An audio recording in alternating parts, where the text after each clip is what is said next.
Hola, ¿cómo están? Yo soy el doctor José Raúl Guerra Mora, soy neurocirujano e hice un fellow en neurocirugía oncológica. El día de hoy me pidieron que les platicara sobre las características por imagen de tumores intracraneanos. Muchas gracias a los organizadores por tomarme en cuenta para desarrollar este tema. Es un tema bastante extenso, por lo cual nos vamos a limitar un poco a hablar de las características esenciales de las patologías más frecuentes o más características en cuanto a las neoplasias del sistema nervioso central. Va a ser un tema dirigido a médicos en formación y especialistas en medicina que no están dentro del campo de las neurociencias. Entonces, bueno, comenzamos. ¿Cuáles son las utilidades de la neuroimagen? Las utilidades de la neuroimagen no solamente son el diagnóstico, que estas pues es algo muy importante, por ejemplo, ver un paciente, realizar un diagnóstico sindromático, topográfico, nosológico y nosotros tener en mente qué es lo que el paciente puede tener. Sin embargo, en la actualidad es esencial pues demostrarlo con una imagen y principalmente porque esto nos va a servir para esta segunda frase que tenemos aquí, que es el plan terapéutico.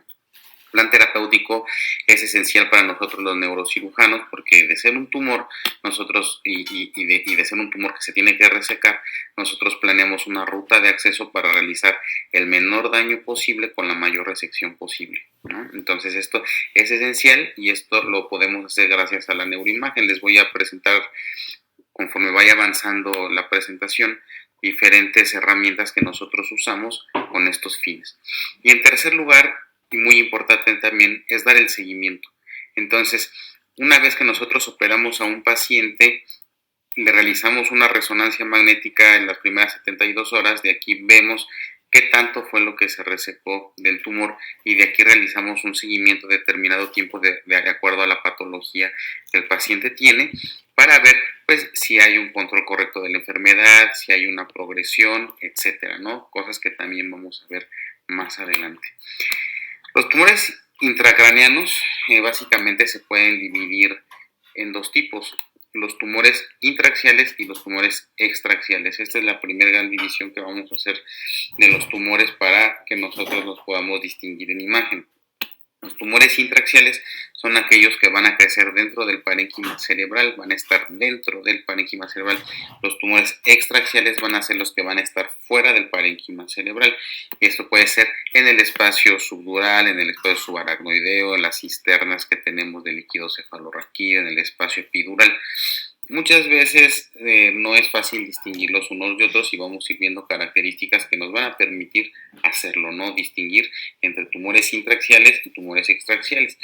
Partiendo de aquí, ya es algo que nos va a facilitar el diagnóstico, ya que muchos tumores que nosotros veamos como intraaxiales, pues vamos a descartar patología extraaxial y viceversa, ¿no?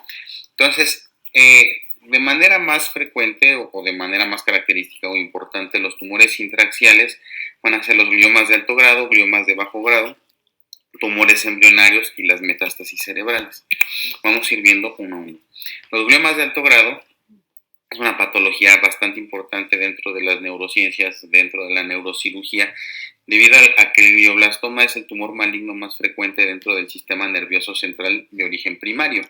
En la mayoría de las series, las metástasis siguen siendo tumores más frecuentes, aunque pues estas vienen de otro lado, ¿no? Entonces, tumor primario maligno más frecuente, el glioblastoma. El glioblastoma lo vamos a ver con características peculiares, sin embargo, tampoco son únicas, ¿no? Aquí observamos una tomografía axial computada con medio de contraste, la cual observamos una lesión a nivel de la región frontal, la cual, si ustedes se dan cuenta, y esta es una imagen característica, pasa de un lado hacia el otro, invadiendo el geno del cuerpo calloso. Las lesiones que hacen esto es el glioblastoma y el linfoma, ¿no?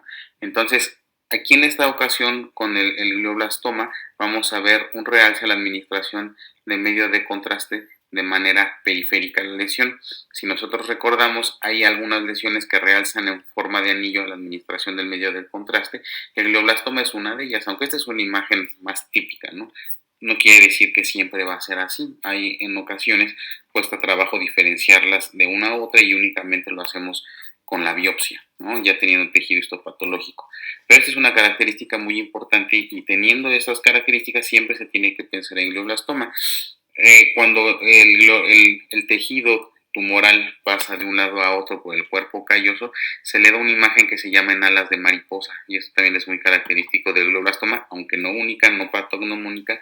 También otras lesiones como el linfoma lo pueden hacer, ¿no? Otra cosa característica es de que en la resonancia magnética en secuencias de difusión pueden realzar algunas, pueden restringir algunas zonas, sobre todo a la periferia, ¿no? Entonces eso también es característico del glioblastoma. Hay diagnósticos diferenciales respecto a esta imagen. Uno ya lo mencionamos, es el linfoma. Otro también muy importante es el absceso cerebral, ¿no? Que es algo bacteriano. Entonces hay diferentes características que nos permiten diferenciar uno de otro, ¿no? Aquí con la letra A vemos una resonancia magnética con medio de contraste, un corte axial, en la cual observamos una imagen similar a la anterior. Sin embargo, aquí no es claro que pase por el cuerpo calloso hacia el otro lado, pero si nos fijamos bien, tiene un realce periférico con la administración del medio de contraste y tiene un centro que no realza la administración del medio de contraste. Cuando vemos en el T2, esta zona que no realza la vemos hiperintensa con la periferia isointensa, ¿ok? Y aquí en el ADC vemos regiones que corresponden a esta región que no realzó con el medio de contraste, que están hiperintensas. Cuando vemos la perfusión también vemos cambios característicos, y cuando vemos aquí hacia la espectroscopía también es una herramienta con la que cuenta la resonancia, que nos sirve para poder diferenciar las lesiones. En este caso vamos a tener un índice bajo de N-acetilaspartato creatina, ¿no? Que es característico del glioblastoma. ¿Cómo va a ser el seguimiento que nosotros vamos a hacer, ¿no? Y esto es algo importante y hay algo que aclarar. Vamos a suponer que tuvimos un paciente con las características de la imagen previa. Nosotros sabemos o creemos por imagen que es un glioblastoma. Nosotros sabemos que es un paciente que el tratamiento consiste en la resección máxima posible y posteriormente quimio y radioterapia, ¿no? Entonces es un paciente que lo programamos para cirugía, nosotros lo operamos. Posterior a que nosotros lo operamos, tenemos que tener una resonancia magnética durante las primeras 72 horas con medio de contraste para así poder saber cuánto fue lo que le quitamos de tumor.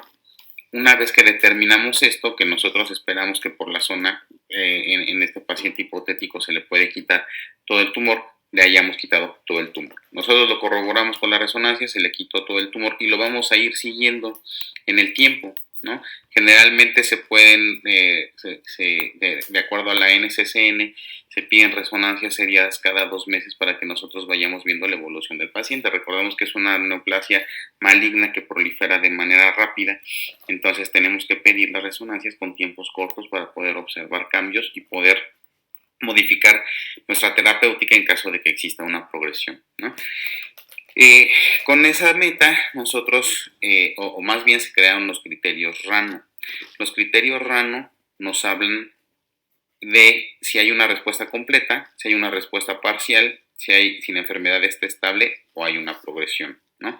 Entonces, vamos a definir como una respuesta completa cuando no hay alguna lesión que realce con el medio de contraste. No la tenemos y que ésta se sostiene por lo menos 4 semanas y además de esto no hay nuevas lesiones en alguna otra parte y al paciente lo tenemos sin esteroides, ¿no? A veces el escenario es un poquito difícil porque a veces se dejan esteroides, pero estas son las características que deben de cumplir para que se caracterice como una respuesta completa. Entonces no va a haber realce del medio de contraste, ¿ok? La respuesta parcial es cuando hay una disminución de más del 50% comparado con el basal, ¿no? Con el que nosotros sacamos después de la cirugía, hay una disminución respecto al 50% después, ¿no? Cuando la enfermedad está estable, es cuando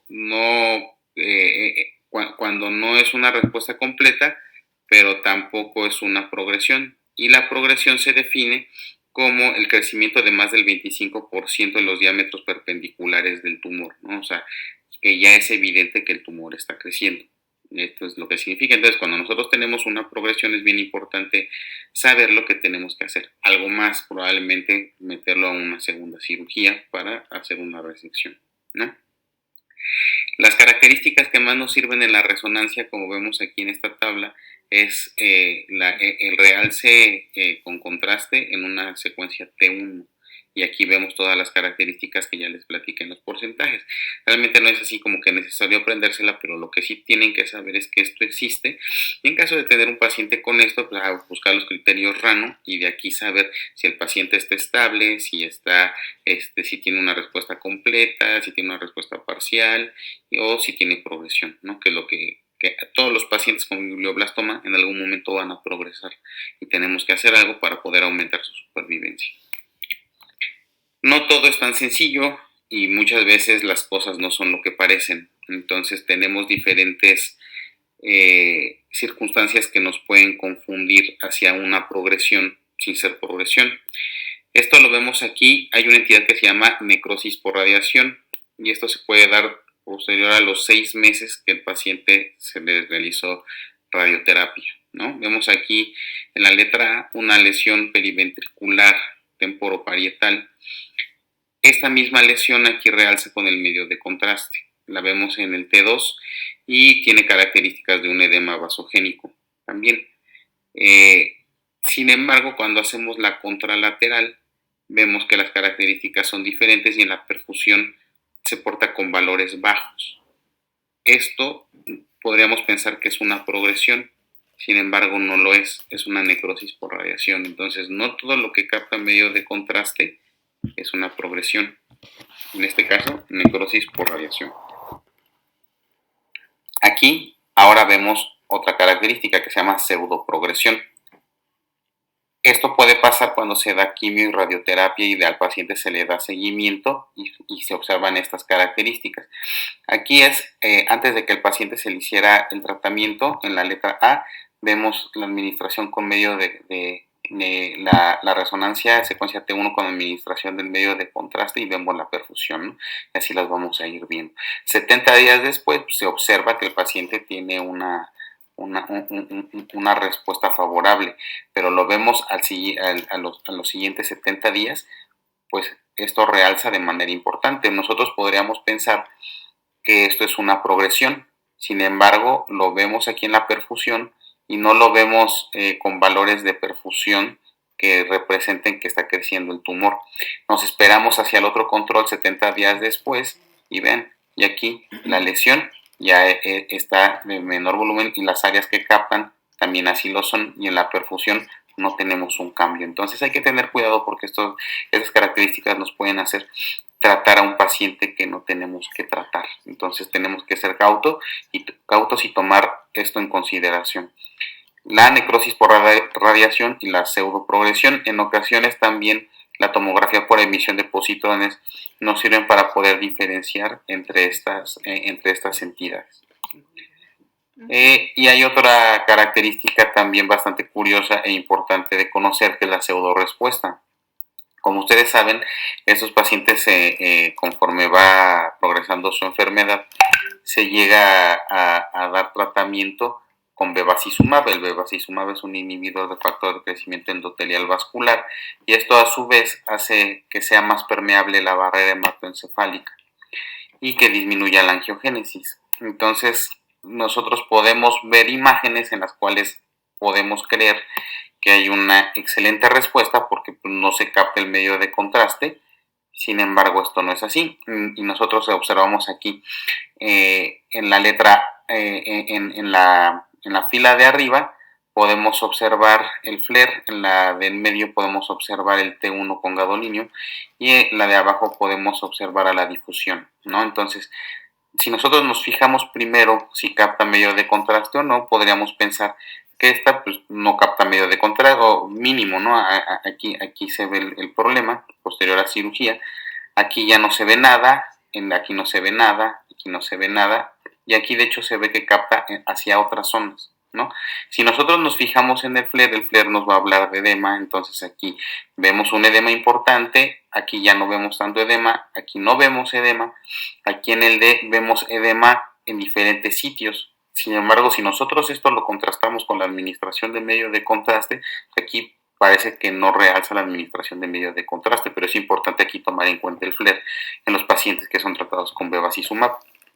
Y finalmente aquí se ve un discreto realce en medio de contraste y nosotros podemos ver el FLAIR que tiene en múltiples lugares edema, ¿no? Si nosotros ya lo vemos a la difusión también nos sirve para observar estas áreas hiperintensas, ¿no? Que no necesariamente correlacionan al gadolinio T1. Entonces es importante en los pacientes que fueron tratados con bevacizumab debido a que se disminuye la permeabilidad y la angiogénesis, para que el medio de contraste pase hacia donde están las lesiones, tomar en cuenta el FLAIR, tomar en cuenta la difusión, y esto se llama pseudo-respuesta. Nosotros podemos creer que el paciente tiene una respuesta completa cuando realmente no es así, porque hay un sesgo cuando se administra el medio de contraste. Es algo importante de tomar en cuenta. Ahora, esto fue respecto al glioblastoma. Respecto al glioblastoma de diferentes localizaciones y representan diferentes retos terapéuticos, pero básicamente lo que les mostré es lo que hay que saber de las características de la imagen y cómo poder diferenciar si un paciente está respondiendo al tratamiento, está estable o está progresando, que yo creo que son características muy importantes que se tienen que dominar, ¿no?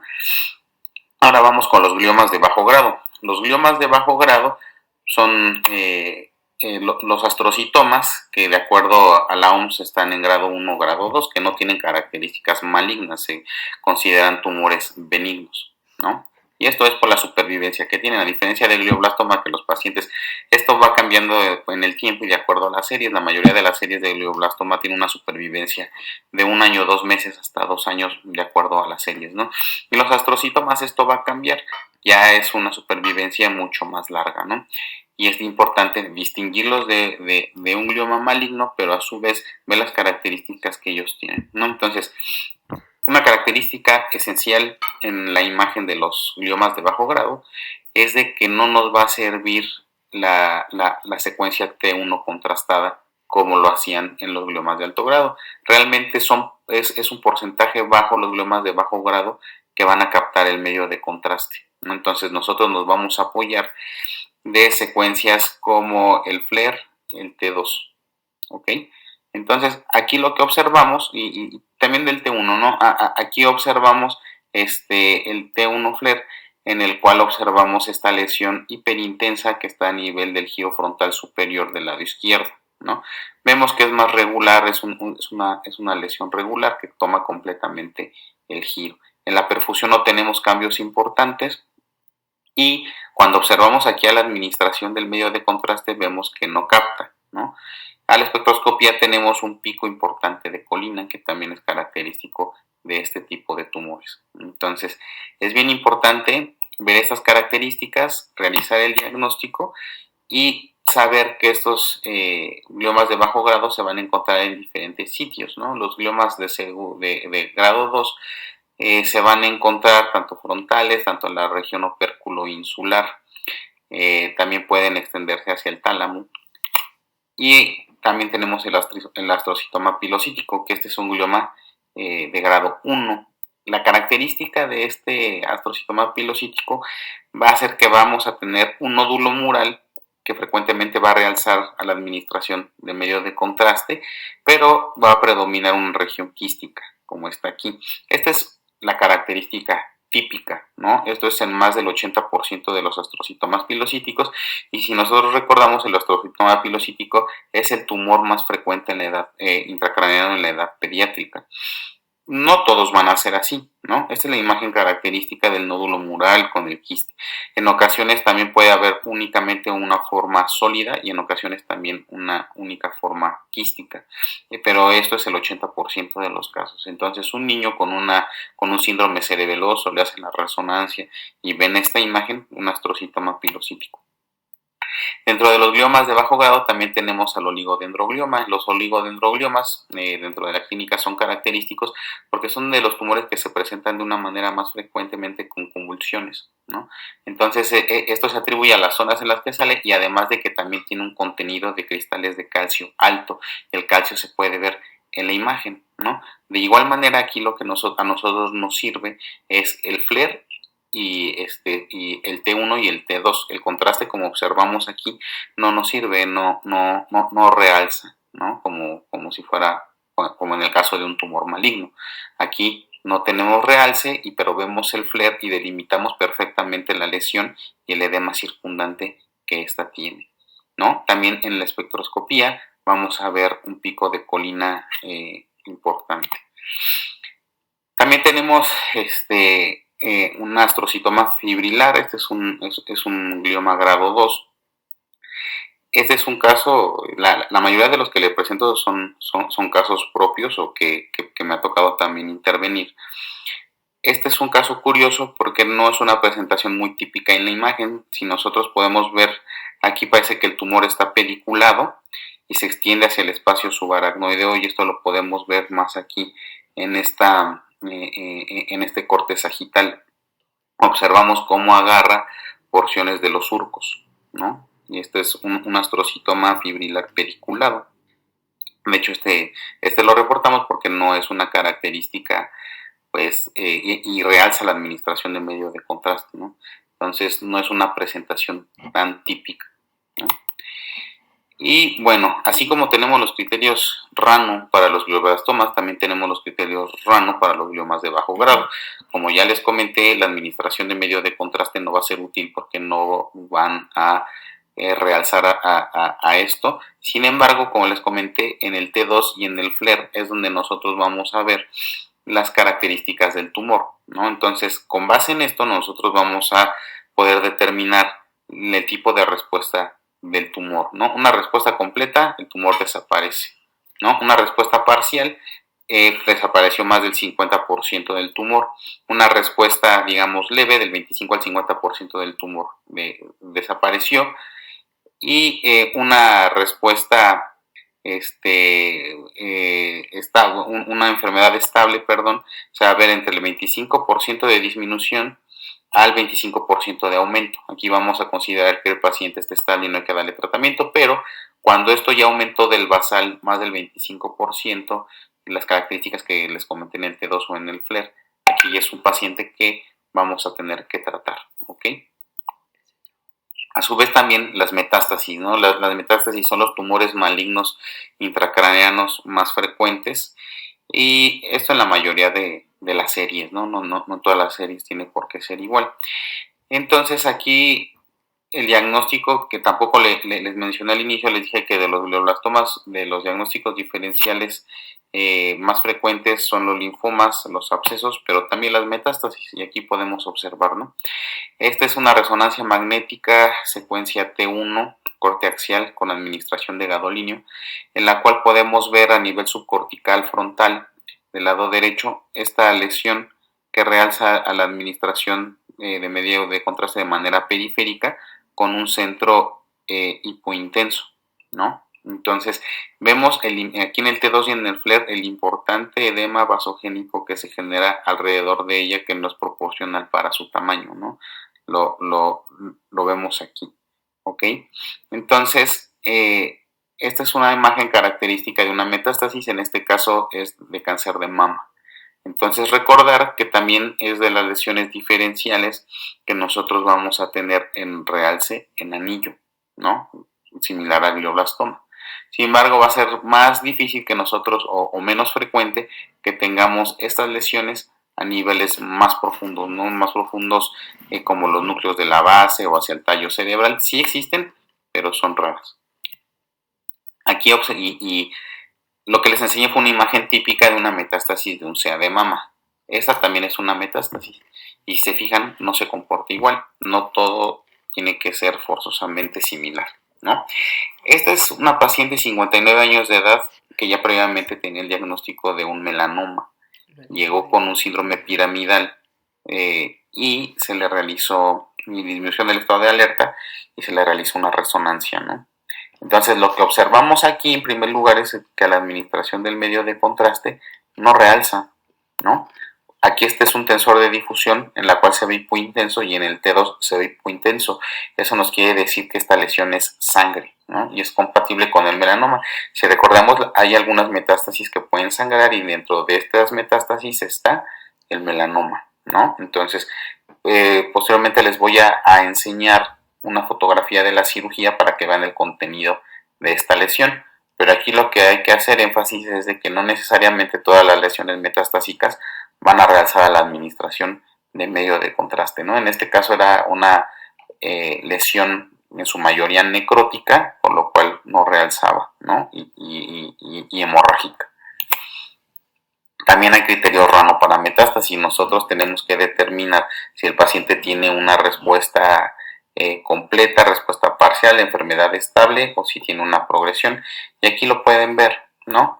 Nosotros no vamos a tener realce a la administración de medio de contraste cuando hubo una respuesta completa.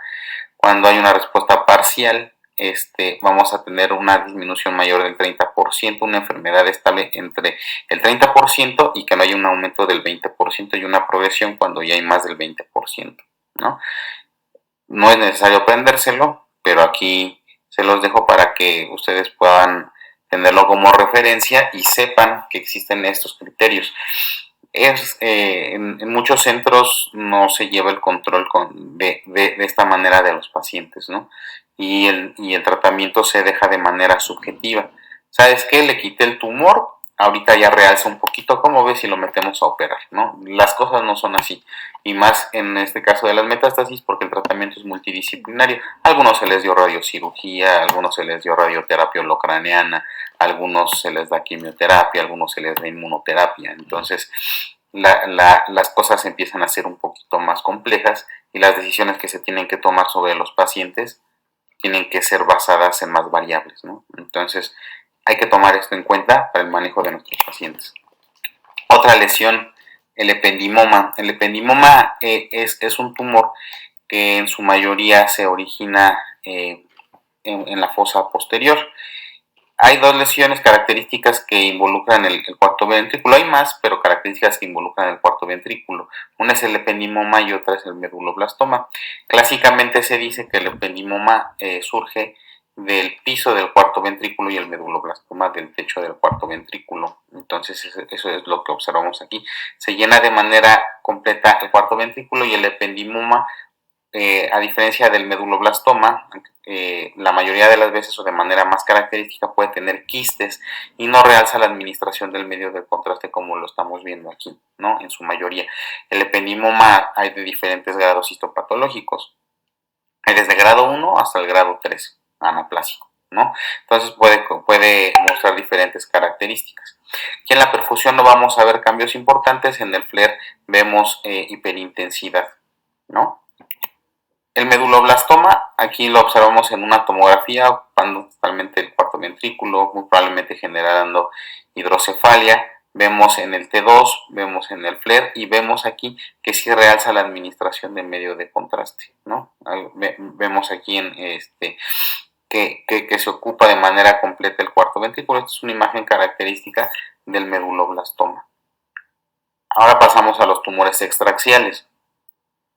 Vamos a platicar del adenoma hipoficiario, del meningioma, del schwannoma, del quiste epidermoide y de las metástasis leptomeningias. Como tumor extraaxial vamos a entender tumores que rodean al cerebro, que son parte de sus cubiertas, pero estos tumores no están dentro del cerebro. Entonces van a haber unas características que ahorita vamos a ir repasando, las cuales nos van a ayudar a poderlas diferenciar de los tumores intraaxiales, porque en ocasiones no es fácil, ¿no? Aquí vemos una imagen típica de un adenoma, de un macroadenoma hipoficiario pequeño, ¿no? Que apenas contacta el quiasma óptico. Aquí vemos en la región celar que hay esta lesión de aspecto neoplásico que crece hacia arriba y que alcanza a contactar el quiasma óptico, que aumenta los diámetros de la silla turca, ¿no? Su diámetro antero-posterior, su diámetro lateral y que contacta las carótidas. Esta es una imagen bastante característica de un adenoma hipoficiario. Es homogéneo, también pueden existir heterogéneos y tener porciones quísticas, sobre todo cuando ya hicieron apoplejía, pueden también tener quistes grandes, ¿no? Esta es una imagen característica.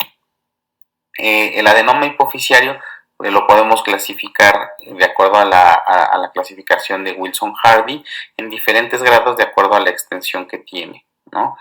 Y también de acuerdo a la clasificación de NOS en cuanto a la extensión lateral que tiene y el involucro que ya tiene de las carótidas y el seno cavernoso. Esto básicamente ya es para planes quirúrgicos y pronóstico, ¿no? Pero es importante que se sepa porque en la mayoría de los reportes que a nosotros nos dan de las resonancias nos hablan también de esta clasificación. No, lo que les puse primero era una imagen más característica, sin embargo podemos tener también estos tumores homogéneos regulares, perdón, de bordes irregulares, los cuales pueden tener una importante extensión supracelular y una importante extensión lateral, ¿no? Y que realcen de manera más intensa a la administración del medio de contraste. Eso también es un adenoma hipoficiario y obviamente ya cuando tiene una extensión mucho más lateral, pues ya el abordaje terapéutico va a ser diferente, ¿no? El abordaje quirúrgico. Otra lesión ubicada que involucra la base anterior es el esthesioneuroblastoma. Aquí lo que nosotros vamos a observar es una lesión que realza la administración de medio de contraste, que va a modificar las estructuras óseas, va a aumentar la morfología frontonasal, como aquí podemos observar. La distancia que existe entre canto interno y canto interno se ha aumentado y es un tumor que va a involucrar la región sinunasal, como podemos observar aquí, ¿no? Entonces, son tumores con estas características específicas y aquí vemos el postoperatorio, ¿no? Es importante también tomarlo en cuenta, menos frecuentes, pero también llegan a ser diagnósticos diferenciales de otras lesiones como los meningiomas que se asientan en la base de cráneo anterior, ¿no? Como ahorita vamos a ver. Otra lesión bastante interesante, no es frecuente, pero sí tiene características muy propias de esta entidad, es el quiste epidermoide. Muchas veces son lesiones que la clínica que hacen son desproporcionadas para el volumen que nosotros vemos en la resonancia. Nosotros aquí observamos una lesión de gran tamaño que involucra tanto fosa posterior como fosa media y parte de fosa anterior. Aquí no se alcanza a ver en estos cortes que puse la extensión que tienen hacia base anterior. Sin embargo, aquí vemos cómo involucra la fosa temporal. Aquí está el tentorio y la fosa posterior. Algo característico de estas lesiones es que van a restringir a la difusión de manera importante, ¿no? Y aquí tenemos el FLAIR. Aquí tenemos otro caso muy similar y otra característica es de que no van a realzar a la administración de medio de contraste como podemos observar aquí. Aquí está el T1 y aquí está a la administración, a la difusión, ¿no? Entonces es importante tenerlos en cuenta. Estos tumores crecen en las cisternas donde está el líquido cefalorraquídeo y de ahí se pueden extender, ¿no? Como observamos, esto involucra la cisterna del ángulo puntocerebeloso y migra por las cisternas perimesencefálicas y llega hasta la cisterna quiasmática, ¿no? Entonces es importante tener también este diagnóstico en cuenta y el paciente no lo puedes ver mal, sino lo puedes ver con características de parecia de nervios craneales bajos, leves, ¿no? Que hay que buscar a la exploración, pero no tanto lo que uno pensaría viendo esta imagen, ¿no? Meningioma de surco olfatorio, aquí podemos ver los meningiomas van a realzar de manera importante a la administración del medio de contraste. Aquí tenemos este gran tumor y si nosotros nos fijamos va, digamos, a desplazar los surcos más que involucrarlos. Esa es una característica que nos habla de que el tumor esté extraxial.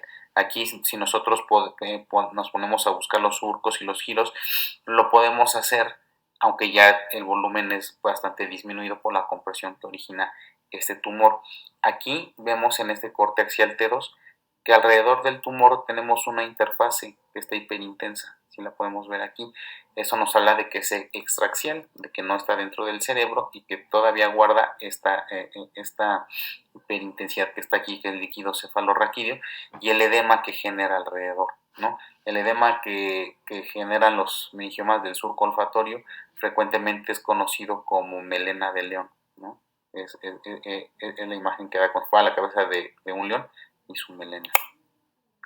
Y este es un meningioma de lo que van a ver de manera más frecuente, ¿no? Las localizaciones de los meningiomas son múltiples, ¿no? Hay meningiomas parasagitales, hay meningiomas de la convexidad, hay meningiomas de la fax, meningiomas del surco olfatorio, del esfenoides, etcétera, tentoriales, etcétera, ¿no? Hay muchísimas localizaciones.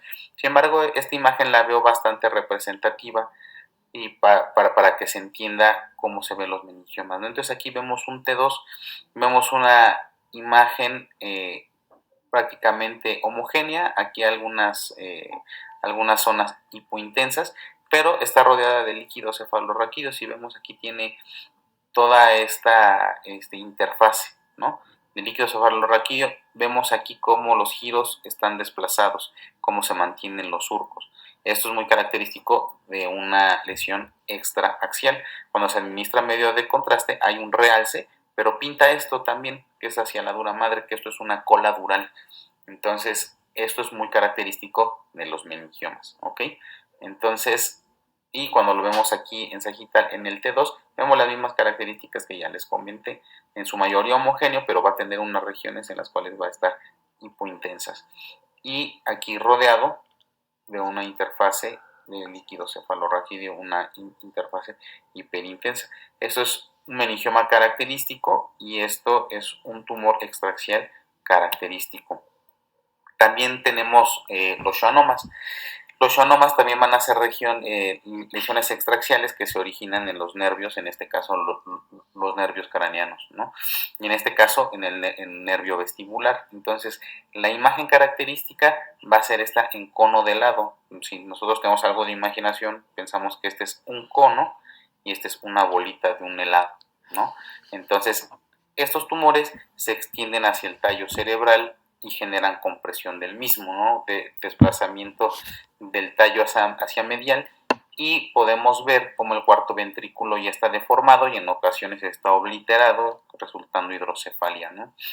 Aquí vemos esta misma imagen en otro paciente de manera bilateral. ¿En qué enfermedad pensarían en schwannomas de manera bilateral?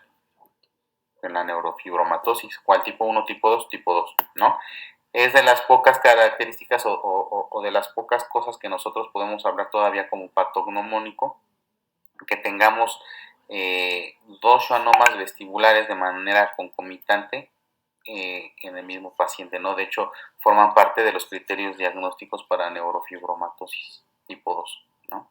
Entonces es importante tomarlo en cuenta. Además, estos tumores, de acuerdo a la extensión que tienen, se pueden clasificar de acuerdo a la escala de Hanover.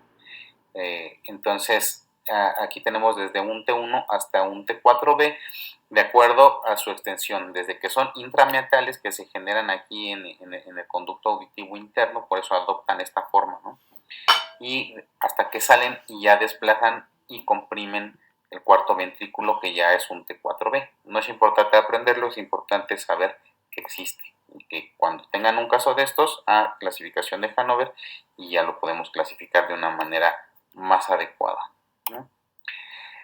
También hay tumores que se generan dentro de los ventrículos cerebrales. En este caso, ese es el caso del astrocitoma gigante subependimario. Entonces, aquí observamos una resonancia magnética secuencia T1 en la cual vemos esta lesión de aspecto neoplásico que se aloja hacia el asta anterior de los ventrículos. Es heterogénea. Si observamos a regiones hipointensas y regiones hiperintensas, aquí en el FLAIR también observamos que genera edema también transependimario, y a la administración de medio de contraste pueden realzar de manera intensa. ¿En qué enfermedad se ven estos tumores? Los SEGAS, en la esclerosis tuberosa. Entonces es importante también hacer la correlación clínica con la imagen que nosotros podemos tener, ¿no? En ocasiones son pacientes que convulsionaron, que nos los mandan, encontramos esta imagen y a lo mejor no somos genetistas ni somos expertos en ver todas las demás características de la enfermedad, cuando a veces no son tan obvias. A veces, y sobre todo en estos pacientes, están llenos de lesiones cutáneas, entonces a veces sí son obvias, pero si no, pensar, mira, el paciente puede tener esclerosis tuberosa, y de aquí poderlo referir al genetista, ¿no? El subependimoma también va a ser una lesión más pequeña o circular, localizada a nivel intraventricular. En el FLAIR se va a ver hiperintensa, en el T2 se va a ver isointensa, y a la administración de medio de contraste algunas zonas pueden realzar. A pesar de su pequeño tamaño, se pueden localizar en los forámenes de morro y esto generarlos hidrocefalia y requerir algún tratamiento, ¿ok? Entonces, esto es importante tomarlo en cuenta. Aquí hay un error, no es subependimoma, es un papiloma de plexos coroides. Si vemos, esta es una lesión que se ubica dentro de los ventrículos cerebrales y es heterogénea. Aquí es como lo vemos en el T2, T1, y cómo realza la administración también del medio de contraste, como lo vemos a la difusión, ¿no? Es una lesión bastante característica que se va a ubicar dentro de las estructuras ventriculares, de acuerdo también al grupo de edad, ¿no? Puede estar infratentorial y también puede estar supratentorial. Como yo les comentaba en un inicio, parte importante de que nosotros podamos ver la neuroimagen o de la neuroimagen que para nosotros, de la importancia que la neuroimagen tiene para nosotros como neurocirujanos, es el plan quirúrgico, ¿no? Entonces, nosotros podemos realizar neuronavegación para poder tener una resección mucho más puntual, mucho más certera, sin o disminuyendo la probabilidad de trabajar en áreas altamente funcionantes y dañarlas, y ayudarnos a resecar la mayor parte del tumor, ¿no?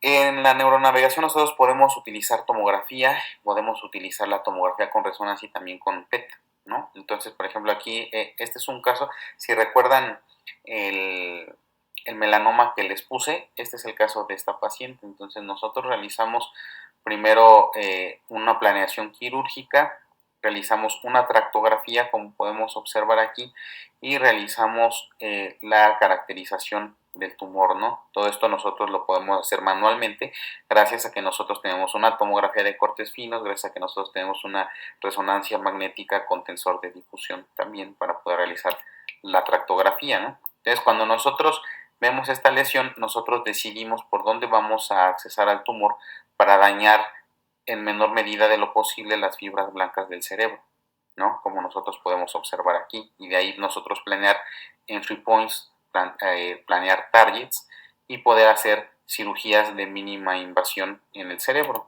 ¿no? Como lo vamos a observar aquí. Aquí es nuestro neuronavegador, nosotros planeamos un entry point y un target, y lo que nos permite a nosotros es, de esa lesión grande, nos permite hacer esta mini craniotomía con esta incisión prácticamente de 3 centímetros no más, una craniotomía bastante pequeña, y aparte lo insonamos porque en la neuronavegación no va a corregir en tiempo real lo que nosotros hagamos en el cerebro, y podemos tener un fenómeno de brain shift.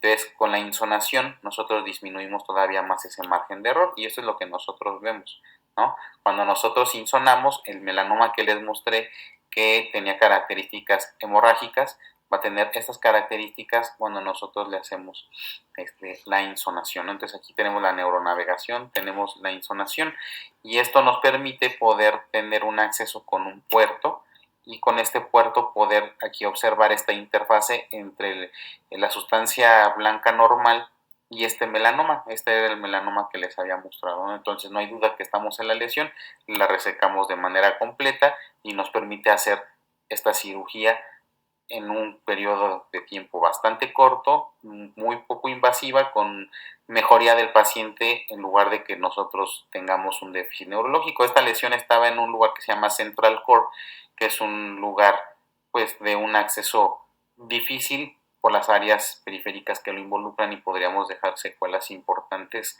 funcionales para el paciente, que si bien ya tiene una enfermedad sistémica bastante importante, lo que menos queremos es dejarlo con secuelas que todavía limiten más su calidad de vida, ¿no?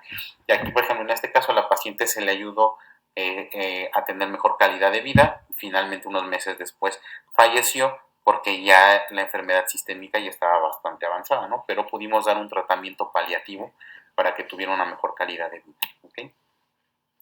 Finalmente, Un mensaje también importante que les quiero dejar no es que a los pacientes se les opera y se le pide una resonancia en un año o ya no se le piden o se le pide hasta que ya se les ve mal o que tiene un deterioro neurológico. No es así, sino cada patología va a tener diferentes momentos en los cuales nosotros les tenemos que solicitar imagen, y esto es de acuerdo a la NCCN, ¿no? Que es la entidad que rige las conductas terapéuticas en los pacientes con cáncer. Pacientes con un tumor de bajo grado, con un glioma de bajo grado, se les puede pedir resonancias de 3 a 6 meses, ¿no? Nosotros generalmente pedimos cada 3 meses la resonancia y de aquí nuestros criterios RANO y vemos cómo está la enfermedad, si hay una respuesta completa, si está estable, si hay una progresión, todas las cosas que ya les mencioné, etcétera. Para los gliomas de alto grado, lo mismo, pero aquí nosotros lo que hacemos es pedirle cada 2 meses, no se puede 2 a 6 meses también, de acuerdo a las circunstancias de la institución donde trabajemos o de acuerdo a la economía del paciente, ¿no? Pero nosotros lo hacemos cada 2 meses. Aquí se dice que 2 a 4 meses por 3 años, realmente esto llegan a tener estas supervivencias los anaplásicos, algún glioblastoma, pero la mayoría va a tener una supervivencia de año y medio a 2 años, ¿no? En los ependimomas, recordemos, y al igual que el meduloblastoma, que son lesiones que pueden viajar por todo el neuroeje, ¿no? Y hacer metástasis leptomeningias, entonces es importante pedir neuroeje, ¿no? Cuando se diagnostica, pedir un neuroeje, descartar que haya más lesiones. Después pedir cada 4 a 6 meses por 2 años y después de 6 a 12 meses de manera indefinida, ¿no? Ya cuando el paciente ya lleva unos 5 años de control ya se le piden anuales. El meduloblastoma también empieza con resonancias cada 3 meses, posteriormente cada 6 meses y posteriormente anual. Y en las metástasis son pacientes que van a tener una supervivencia pues, corta, porque a pesar de que nosotros le quitemos el tumor, tienen una enfermedad sistémica que casi invariablemente va a progresar. Entonces son pacientes que cada 2 meses los vamos a ver. Muchas veces, si el paciente no tiene enfermedad en otro sitio y progresó el tumor en el sistema nervioso central, se puede volver a meter a cirugía y volver a hacer un control local de la enfermedad. Entonces esto es algo bastante interesante, por eso lo tenemos que hacer cada 2 meses y así mejorar su supervivencia y su calidad de vida. Y bueno, esto es todo. Les dejo mi correo electrónico, mi teléfono por cualquier comentario o duda. El tiempo es corto, de hecho ya lo cumplimos. Me hubiera gustado hablarles de muchas patologías y de una manera pues un poquito más profunda. Sin embargo,